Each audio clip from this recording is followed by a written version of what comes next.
ಆದ್ರೂ ನಾವು ಲೆಕ್ಕ ತಗೊಳ್ಳೋಣ 10,000ದಲ್ಲಿ ಒಂದು 50% ಜನಕ್ಕೆ ಅವ್ರಿಗೆ ಅದನ್ನು ಮನೆಗೆ ಖರ್ಚು ಮಾಡಬೇಕು, ಇಲ್ಲಿ ಅವ್ರ ಮೇಲೆ ಖರ್ಚು ಮಾಡ್ಕೊಳ್ಳೋಕ್ಕಾಗಲ್ಲ, ಉಳ್ಸೋಕ್ಕಾಗಲ್ಲ ಅಂತಲೇ ತೊಗೊಳ್ಳೋಣ. ಆದರೂ ನಾವು ಏನು ಮಾಡ್ಬೋದು ಅಂತ ನೋಡೋಣ ಬನ್ನಿ.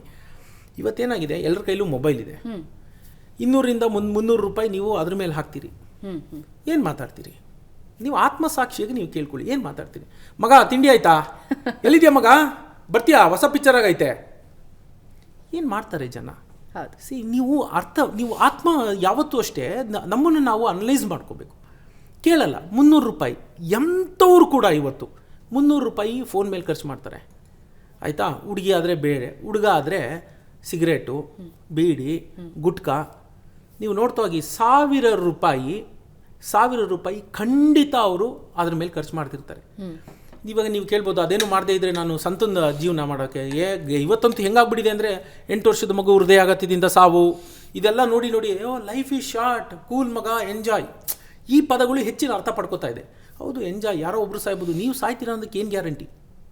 ನಿಮಗೆ 70 ಇರ್ಬೋದು, 80 ಇರ್ಬೋದು ವಯಸ್ಸು. ನೀವು ಬದುಕುಳ್ಕೊಂಡ್ರೆ ನಿಮ್ಮ ಬದುಕು ಎಷ್ಟು ದಾರುಣ ಆಗುತ್ತೆ ಮುಂದಿನ 20 ವರ್ಷದಲ್ಲಿ, ಅದರ ಊಹೆ ನಿಮಗಿದೆಯಾ? ಅದನ್ನು ಊಹೆ ಮಾಡಿಕೊಂಡು ನಾಳೆಗೆ ಅಂತ ನಾವು ಇವತ್ತನ್ನ ಕಡೆಗಣಿಸಿ ಬದುಕು ಅಂತ ನಾನು ಹೇಳ್ತಿಲ್ಲ. ನಾಳೆಗೆ ಅಂತ ಒಂದಷ್ಟು ಎತ್ತಿ ಇಡಲೇಬೇಕು. 1000 ರೂಪಾಯಿ ಉಳಿತಾಯ ಮಾಡೋಕ್ಕಾಗಲ್ಲ ಅನ್ನೋಂಥದ್ದು ಇಲ್ಲವೇ ಇಲ್ಲ. ನಾವು ಅನವಶ್ಯಕವಾಗಿ ಎಲ್ಲೆಲ್ಲೋ ಮಾಡ್ತೀವಲ್ಲ ಖರ್ಚು, ಆ ಖರ್ಚುಗಳನ್ನು ಉಳಿಸಿದ್ರೆ 1000 ರೂಪಾಯಿ ನಾವು ಇವತ್ತು ಉಳಿಸಬಹುದು.